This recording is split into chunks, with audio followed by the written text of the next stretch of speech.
Impacto evangelístico. Obedecer a Dios cuesta caro.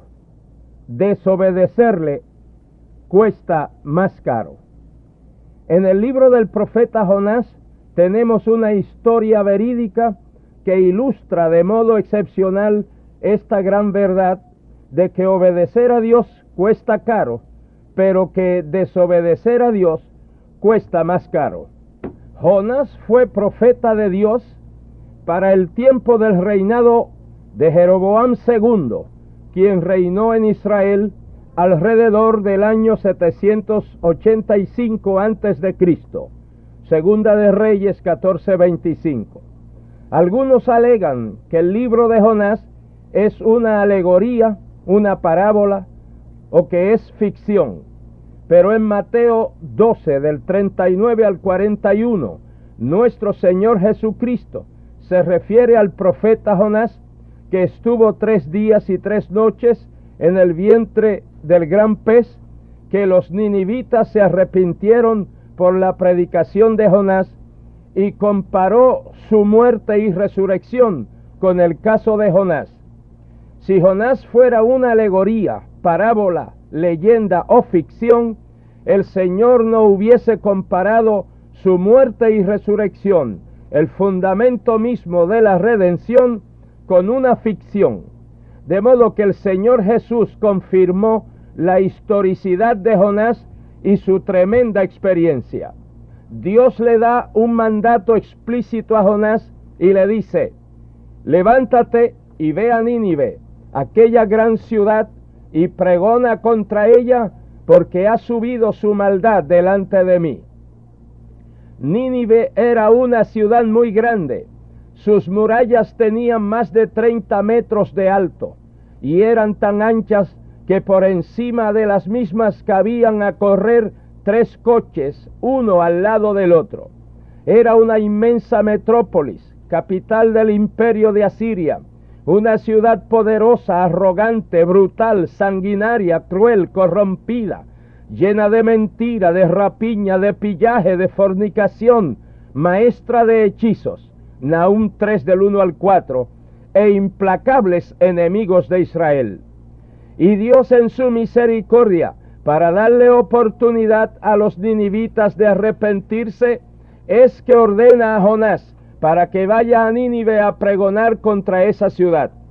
Pero Jonás, en vez de ir a Nínive, se levantó para huir de la presencia de Jehová a Tarsis, es decir, salió en dirección opuesta. Nínive estaba al este de donde estaba Jonás, y Tarsis estaba al oeste. ¿Qué muchos Jonás hay que hacen exactamente lo opuesto a lo que Dios les ordena?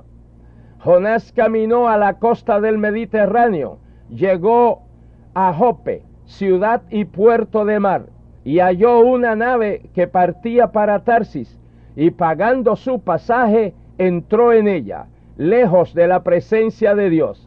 Jope era tal vez el puerto más importante en el este del Mediterráneo, en Palestina.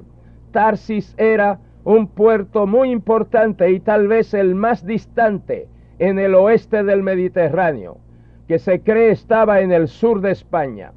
Así que Jonás, en el camino de su desobediencia, pagó su pasaje, cubrió sus propios gastos.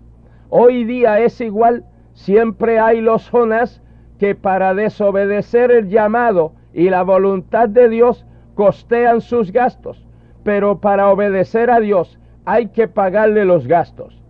¿Por qué Jonás no quería ir a Nínive?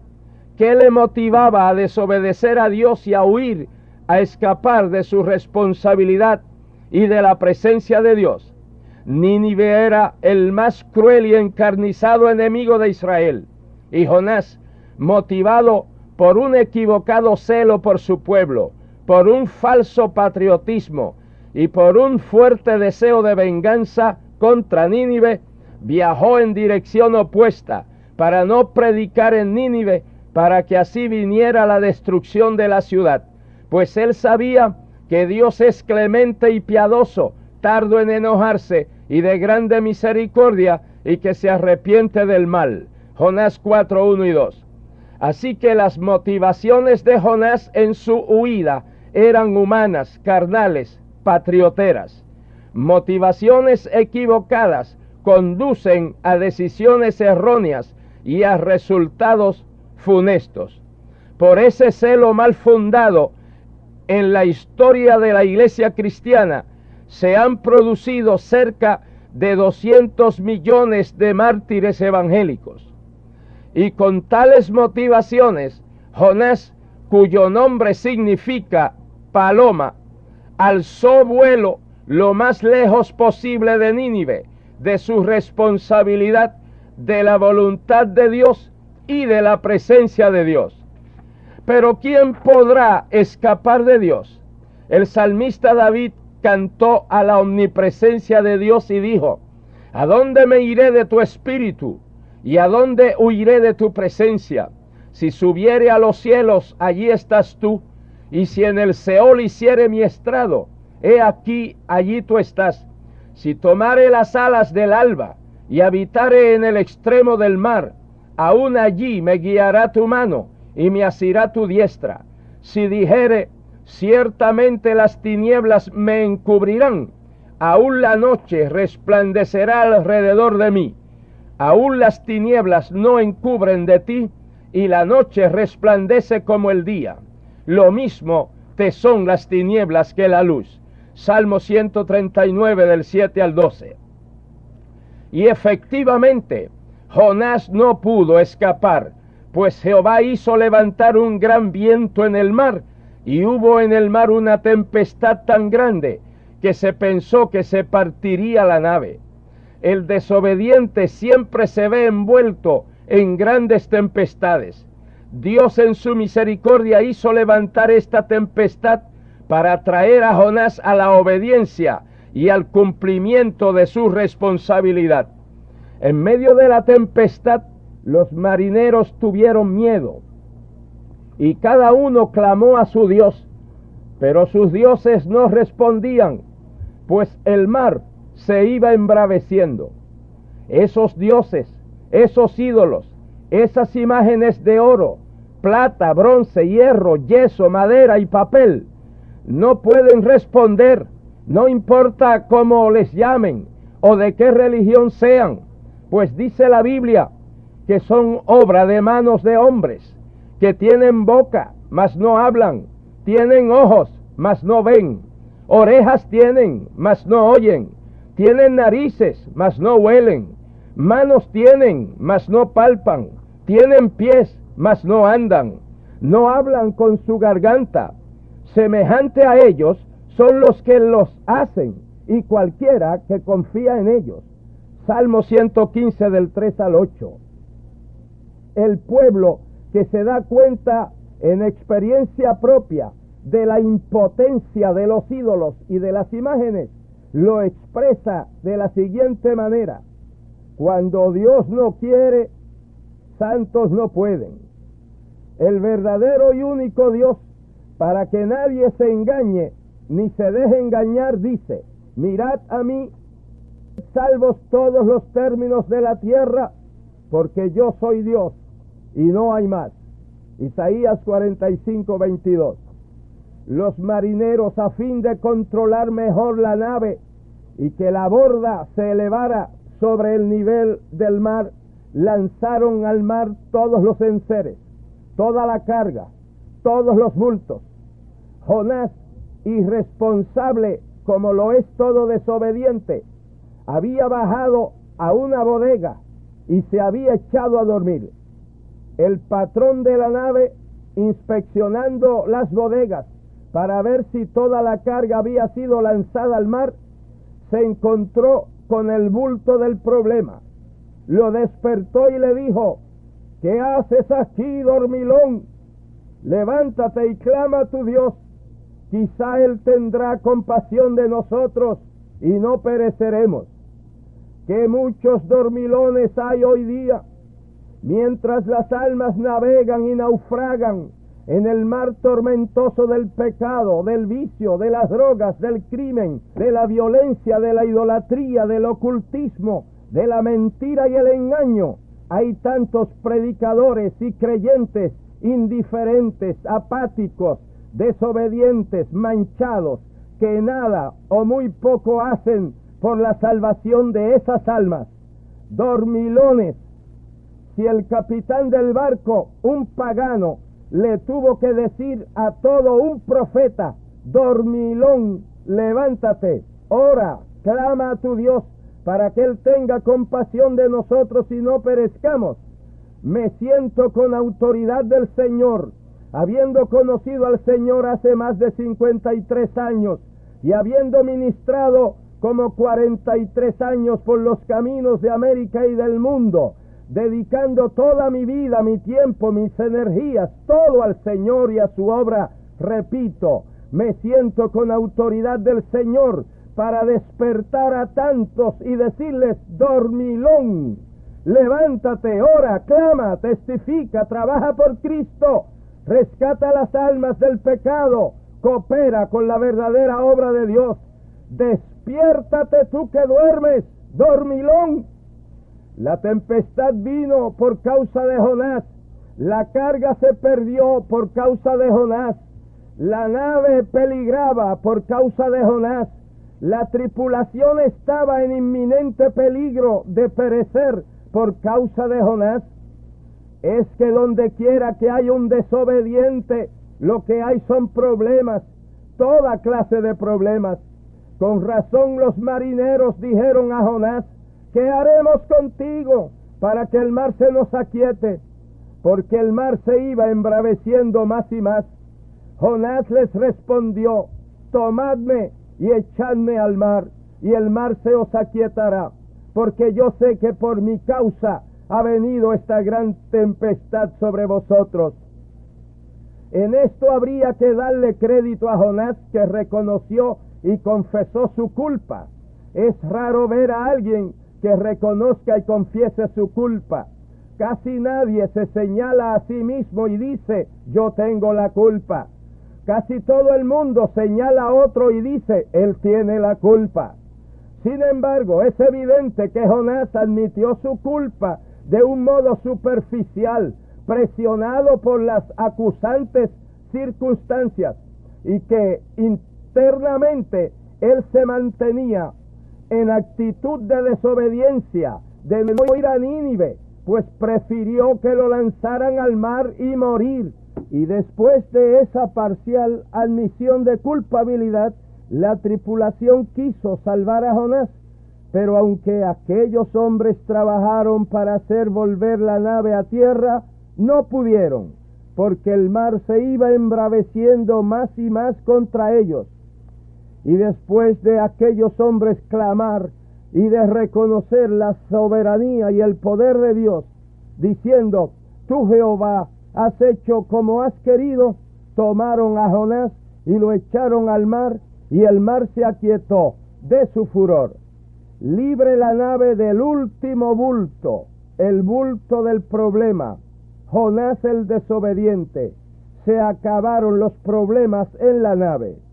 Aunque perdieron la carga, no perdieron la nave, ni perdieron sus vidas. Es que donde quiera que hay un desobediente, lo que hay son problemas. El obedecer a Dios cuesta caro, pero desobedecerle cuesta mucho más caro, tanto al desobediente como a los que le rodean. Hay gente, incluyendo creyentes, que piensan que viajando, cambiando de ciudad, cambiando de vecindario, cambiando de casa, cambiando de iglesia, cambiando de esposa o esposo, que van a resolver sus problemas. Bueno, es muy cierto que tiene que haber un cambio, pero es la persona misma la que tiene que cambiar. Tiene que cambiar de dirección, tiene que darle las espaldas al pecado y darle el frente a Dios. Esto se llama arrepentimiento. Tiene que cambiar internamente, lo cual Dios puede ver. Esto se llama nuevo nacimiento. Tiene que cambiar externamente, lo cual el mundo puede ver. Esto se llama conversión. Tiene que cambiar de vida, lo cual se produce por el cambio interno y el cambio externo. Esto se llama santidad. Y todo esto lo hace Dios en la vida de todo aquel que lo desea y acepta a Cristo como su Salvador. Y Jonás el problemático cayó en el agua, y Jehová tenía preparado un gran pez que tragase a Jonás. Y estuvo Jonás en el vientre del pez 3 días y 3 noches. Aquí los escépticos e incrédulos dicen que esto no puede ser. En primer lugar, Dios hace milagros. En segundo lugar, Cristo confirmó el caso de Jonás. En tercer lugar, el caso de Jonás no ha sido único. Han circulado varios relatos de sucesos modernos semejantes al de Jonás. Quizás el más importante se encuentra en el Princeton Theological Review, tomo 25, del 1927, en la página 636, donde se relata la experiencia de un hombre rescatado 3 días después de ser tragado por un mamífero marítimo. Ahora Jonás está en el vientre del pez, y sin duda el pez enseguida fue a iniciar el proceso de digestión, pero Dios no se lo permitió. Ahora tenía en su vientre un hombre que no podía digerir, paralizado el sistema digestivo. ¡Qué problema! Tampoco podía comer nada más, porque ¿cómo comer y digerir lo últimamente comido sin digerir a Jonás? Y el pez tuvo un ayuno forzoso de 3 días y 3 noches. Ahora los problemas los tiene el pez por tener a Jonás adentro. Es que donde quiera que hay un desobediente, lo que hay son problemas. Es que desobedecer a Dios cuesta caro, pero el desobedecerle cuesta mucho más caro al desobediente y a los que le rodean, incluyendo hasta a los animales.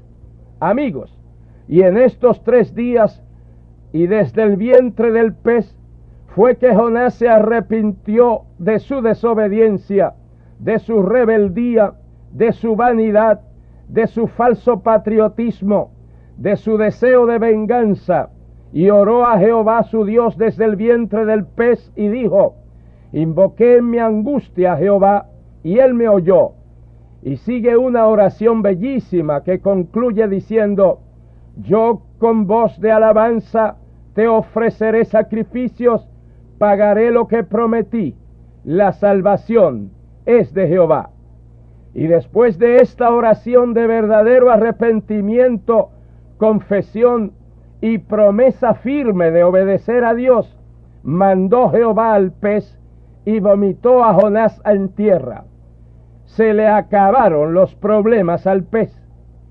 Y ahora por segunda vez Dios le dice a Jonás: levántate y ve a Nínive y proclama en ella el mensaje que yo te diré. Y esta vez, tal vez con parte de esas algas que se enredaron en su cabeza, conforme él dice en su oración, y tal vez con los olores del vientre del pez, se levantó Jonás y fue a Nínive, conforme a la palabra de Jehová, y predicaba diciendo: de aquí a 40 días Nínive será destruida. Y los hombres de Nínive creyeron a Dios y proclamaron ayuno, y llegó la noticia hasta el rey de Nínive, e hizo proclamar en Nínive diciendo: hombres y animales, bueyes y ovejas, no gusten cosa alguna, no se les dé alimento ni beban agua, clamen a Dios fuertemente y conviértanse cada uno de su mal camino, de la rapiña que hay en sus manos. Quién sabe si se volverá y se arrepentirá Dios y se apartará el ardor de su ira y no pereceremos. Y vio Dios lo que hicieron, que se convirtieron de su mal camino, y se arrepintió del mal que había dicho que les haría, y no lo hizo. Amados, todos los miembros de la tripulación que eran paganos clamaron a Dios y fueron salvos de la muerte. Todos los habitantes de Nínive, alrededor de 500,000, que eran paganos, clamaron a Dios y fueron librados de la destrucción y de la muerte. Este mundo en que vivimos, con sus más de 4,000 millones de seres humanos, es una gran Nínive, donde el pecado en todas sus manifestaciones abunda, en todas las capas sociales y en todas las esferas de acción humana, y por lo mismo está sentenciado por Dios a grandes juicios y calamidades, y luego ser destruido con fuego y azufre del cielo. Toca pues a nosotros los cristianos, los que amamos al Señor y amamos a las almas, proclamar a voz en cuello la gran salvación que Cristo ofrece, para que las almas se tornen a Dios y se libren de los juicios venideros y de la perdición eterna en el lago de fuego y azufre. No olvide que obedecer a Dios cuesta caro, pero desobedecerle cuesta mucho más caro. El juicio es inminente. Sálvese el que quiera en los brazos de Cristo. Hágalo en este instante mientras oramos. Padre Santo, te suplico tengas misericordia de todos. Salva estas almas, transforma estas vidas. Dios mío, mira a cada enfermo y sánale. Liberta a los cautivos y ayuda a tu pueblo a ser siempre obediente. En el nombre de Jesús nuestro Señor. Amén.